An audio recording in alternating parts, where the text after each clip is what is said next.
This is a Cobblemon, this is me, and I've got thrown into a world with over 700 catchable Pokemon, with nothing but my starter Poké Balls and a relentless drive to hunt down the ultra rare. In this video, I'll be catching legendary beasts that'll blow your mind, carve out a mountaintop base that scrapes the clouds, and figure out if it's possible to milk this thing. I'll be playing on the PokeHub server, today's video sponsor, which has everything from money-making features, time PokeHunts, milestones, playtime rewards, and a full in-game shop. So if you wanna join the server and check out what I achieved in this video, hit that link in the description. I'll even try to break the server's economy by becoming the richest player on the server. Sounds easy, right?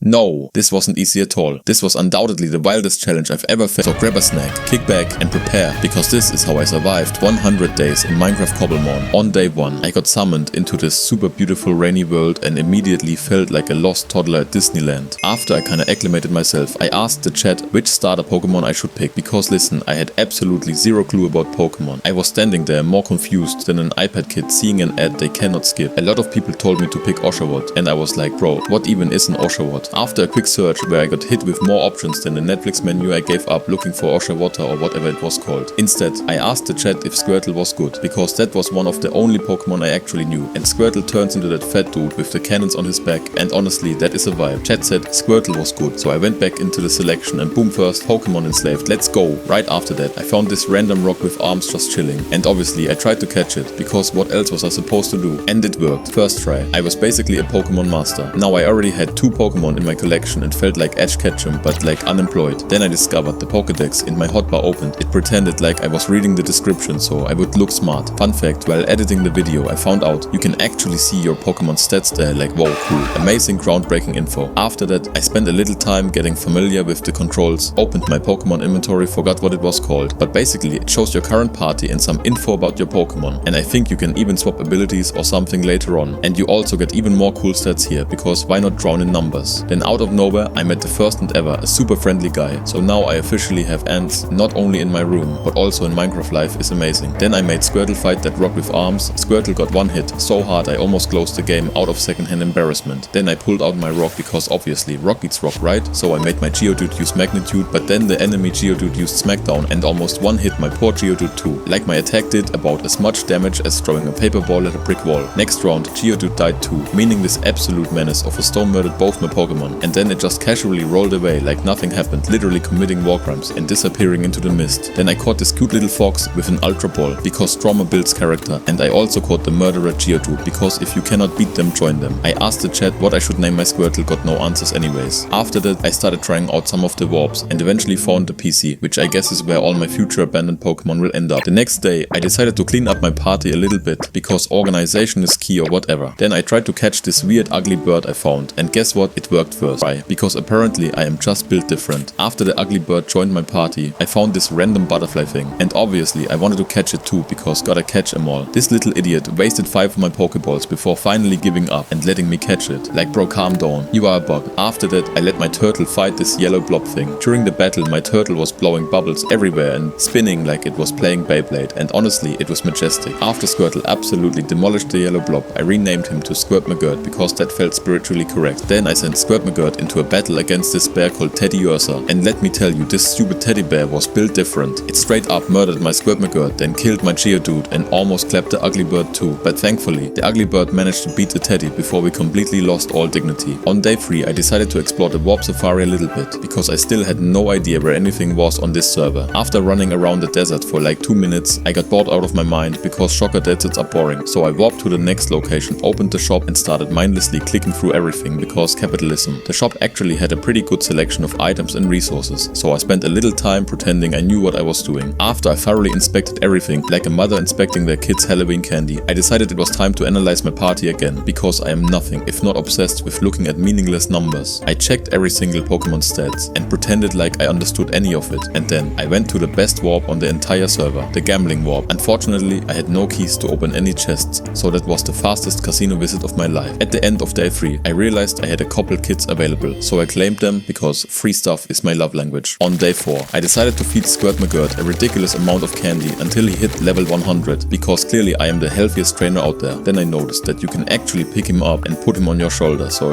obviously I did that, and it was literally the cutest thing ever. I was so happy, like bro, he was just chilling there like a tiny blue backpack. After that I put him back into his ball, and then I noticed this this evolution button chilling at the bottom left corner. So naturally I evolved him. He turned into this slightly faster looking turtle thing, and I was like, nah, that is not the final form I want. So I immediately evolved him again, because my dream was to get that giant tank turtle with literal cannons coming out of its back. Right when I was about to flex my new unit, the server decided to restart, because life is pain. After the restart, I decided to give Squad McGirt a brand new name and called him Waterzilla, because honestly that just sounds badass. I also gave him a couple new abilities, picked completely based on how cool their names sounded, because strategy is for nerds. Of course, I pretended once again to actually read the descriptions in the Pokédex, even though I understood like 3 words total. At the end of day 4, I used /RTP to teleport to some random spot in the world to start looking for a place to build my house and catch even more Pokemon, because hoarding's a lifestyle. On day 5, I decided to explore the desert a bit more, because I am clearly addicted to sand at this point. While wandering around, I found this weird cactus thing and obviously made Waterzilla fight it. Pretty sure Waterzilla is a little bit too strong, because he straight up one-hit the poor cactus without even blinking. Then I found this tiny cute elephant, and obviously I killed it by accident. Why is it always elephants? This felt like the IT Takes Two elephant trauma all over again. After that, I ran into another trainer and surprise surprise, another ugly elephant. I absolutely destroyed it too, because at this point I am just farming elephants. Then the trainer pulled out his massive blackbird, and I decided to have a mini battle just to see how strong my turtle really was. Spoiler alert, his bird was kind of stronger than my turtle and my entire party combined. I think you can guess how that ended. Full team wipe, speedrun any percent achieved. Then the dude started flexing his Pokemon collection. I have no idea if it was actually impressive or if it was just a lot of weird looking stuff, but he seemed proud, so slay I guess. Then Powerbees and Insel randomly showed up and gifted me some candy. So obviously I spammed a bunch of thank you messages, because free candy is peak human interaction. After that I finally started gathering some resources, because I guess I remembered that Minecraft was supposed to be involved somehow. I chopped down a tree, caught this weird 2-headed brown blob thing, and then found his friend, who had 3 heads. I really wanted to catch the 3-headed one too, but I was terrified he was gonna fall off a cliff and despawn. But somehow I clutched it. Then I teleported to another random spot, cause the last place was giving bad vibes. I found this yellow worm thing, tried to catch it, but it ate like 5 of my ultra balls, and then somehow ended up inside a wall.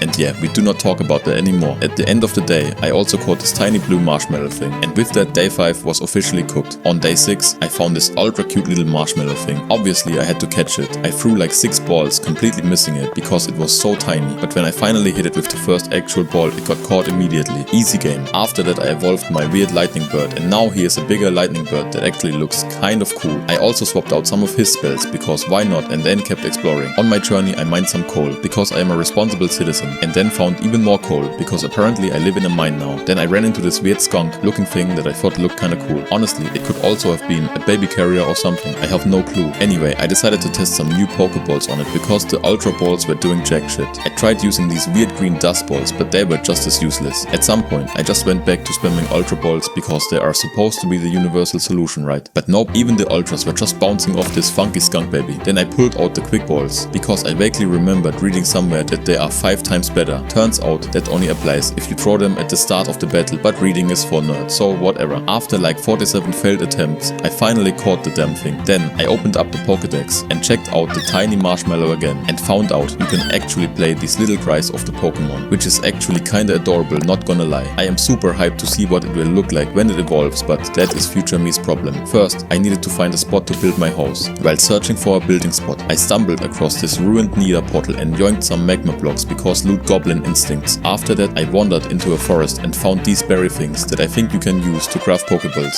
I was not 100% sure yet, but they were literally growing everywhere, so I just harvested all of them like a maniac. I was a bit confused about how to get seeds from them, but turns out you just need to break even more and the seeds will magically appear. Problem solved. Then this Harry Potter bird showed up and started following me around. I obviously tried to catch it, because I have zero self-control. I thought it would be smart to weaken it first, so I sent out my lightning dude, zapped it once, and then threw a Pokeball. This little wizard feather ball kept breaking out like it was nothing. Then it absolutely bodied my lightning bird like bro did a drive-by, so I threw out my ugly bird to keep fighting. The ugly bird tried its best, but honestly its attack was about as useful as Wi-Fi in the basement. I kept trying to catch Harry Birdie over and over, but he kept escaping every single time. At some point I gave up on strategy and just unleashed my butterfly to beat him up. Problem is, the butterfly hit like a truck and accidentally murdered the poor thing. At least I got a raw chicken out of it, so honestly we are still winning. On the next day I ran into that Harry Potter bird again and tried to catch it with even more Pokeballs, and finally snagged it at exactly 2 AM. Nothing says peak gamer energy like pulling off a capture while the rest of the world is asleep. Then this weird tentacle box thing showed up and I tried to catch it. No matter how many Pokeballs I threw, it just bounced off like reality checks at a TikTok influencer convention. So I busted out my butterfly Pokemon Pokemon and swung hard until that Shulker tentacle box ended my butterfly's dreams and I had zero patience left, so I sent in Waterzilla and made that box thing disappear. Next, I sprinted across the map, scooped up every berry I could find, because honestly, hunting berries in Minecraft feels safer than checking your bank account these days, and I mined so much coal that I realized there is a level system here which I will definitely look up later when I am not busy existentially questioning my life choices. Then I stumbled upon a half-built Pokemon arena with random signs and thought maybe this is modern art or capitalism at its finest, but it was actually pretty cool, so I gave it a mental thumbs up. Finally, I used RTP and popped out on a gorgeous mountain, because real estate prices online are absurd, so you might as well find your own foothold in the real wilderness. But of course someone had already built there, so I knocked on the door to check if anyone was home, and surprise, there was no one home, which means no theft, but also no free Wi-Fi either. On day 8, I went back to the Pokemon Center to check out which Pokemon I had caught so far. Then I spotted this massive metal contraption that I swear I do not remember catching. I think someone gifted it to me, but my brain is buffering, so I have no clue where it came from. Either way, I equipped it, because free stuff is the best stuff. Then I reorganized my party. I definitely wanted to keep Waterzilla, the metal thing, my pink marshmallow, my lightning bird, my fox, and my butterfly, because that poison move was low-key iconic. Next, I checked the stats of the metal thing. It was way bigger than expected, like tech bros hyping up a startup bigger, but I was vibing it, so I leveled it up to 100. I even tried to evolve it, but the evolve button ghosted me. Instead, I picked some cool abilities that sounded epic. I read through all the descriptions like a nerd and decided they were strong, so obviously I picked them. Then I wanted to see if Sir Clank a lot could follow me around, so I sent him out. And bro, it ran after me like your drunk uncle dancing at a wedding. Super goofy. After that, I hit up /RTP and popped into a snowy biome. The world looked like an Instagram filter but colder. I explored a bit. Then I found this mountain that was so tall, it gave me altitude sickness IRL. I thought maybe I could carve out some houses in the side of it and call it sustainable living or something that would get mad likes on social media. But before I could start my eco-friendly housing project, I encountered this spear hornet bee thing. It was buzzing around like my notifications at 3 AM. I tried to catch it, but it messed up and it died on me. Rep spear bee, you will be remembered. On day 9, I decided to claim that epic mountain for myself in this world where anyone can mine anywhere. I felt so stupid, so I had to test and retest until boom, it finally worked. I started by claiming a tiny little patch that felt like trying to buy a mansion with pocket change. Then I hopped onto the PokeHub guide site, watched a quick tutorial that was shockingly helpful. Next, I returned to the mountain and expanded my claim to the full site I wanted. It felt smoother than a corporate takeover, but way less shady. I checked my claim size and realized it was still too small. Apparently you can buy more land with in-game cash, which I have about as much of as a broke college student. Claiming virtual real estate is starting to feel cheaper than buying NFTs these days. Fingers crossed I grind enough to secure my dream build before someone else snipes it. On day 10, I decided to throw everything I did yesterday in the trash and reclaim my area from scratch. This time I did it chunk by chunk, so I actually know what is mine and what is not. I claimed the area from that diamond block over there to this spot down here, then to the top, because the claim goes infinitely up and down. After I thought I nailed it, I realized I botched something, so I claimed it again. Finally it worked and I secured 2 chunks for me where I can do whatever I want. At the top of a mountain I built a few chests, because my inventory was as cluttered as my email inbox. I also added a walk-in message so people know who owns this area. Now whenever someone enters my territory, the chat auto-spams sub to my YouTube channel. Virtual real estate is cheaper than buying avocado toast. Day 11. After a little break from recording, I logged back onto the server and grabbed all my rewards for playtime. Then I noticed I apparently have a neighbor. His base looked abandoned and half-claimed like a forgotten crypto startup. I thought I'd snag a couple of his bears because they looked cool. First I accidentally killed his chicken though, and we don't talk about that. Sorry Tefla. I left the leash and the feathers where they lay. Then I read his welcome message. Felt like reading terms and conditions no one ever reads. I dropped a note in his house saying I borrowed some wood and that I definitely have no idea what happened to his chick. Outside I ran into that tent thing again. It looked neat, so I tried to catch it. It ignored my Pokeballs like climate change ignores world leaders. I pulled out Waterzilla, but decided he just one-hit it, so I sent out my lightning bird instead. Turns out the tent is immune to lightning like my inbox is immune to personal time, so I switched to my firewolf because snowy boogeymen apparently fear fire. My firewolf roasted it faster than inflation is roasting my bank account. Then I successfully caught the tent. My heart soared higher than NFT prices in 2021. On day 12 I discovered this insanely cool player shop. The items looked so hype like limited edition sneaker drops that I had zero clue what they did but had to cop. I figured out the buy mechanics and even snagged some berries that felt like the new superfood of the Minecraft world. Then I dipped, even though the shop vibe was chef's kiss, and set my home warp right there so I can teleport back whenever capitalism calls. On the way home I ran into this tiny pink rascal holding a purple gadget in its hand. Naturally I tried to catch it and it went down on the first ball, proving my luck is algorithmically optimized. Next I spotted a brown rolling thing. I threw 4 Pokeballs like an NFT investor panicking and it just laughed at me, so I sent out my firewolf firewolf to weaken it. My firewolf incinerated it in one hit. Sorry bro, stats don't lie. Then I chopped down a spruce tree because wood is the new Bitcoin and sustainability is trending. After that, I duked it out for 5 minutes with a weird ant-man on a cliff's edge. It felt like a corporate meeting where nobody agrees until finally I caught him. Mission accomplished. Day 12 closed with me returning home, pocketing free berries and weird creatures, while the world outside still feels like a glitchy simulation. At least here I control the code. On day 13, I gave my chests a quick hust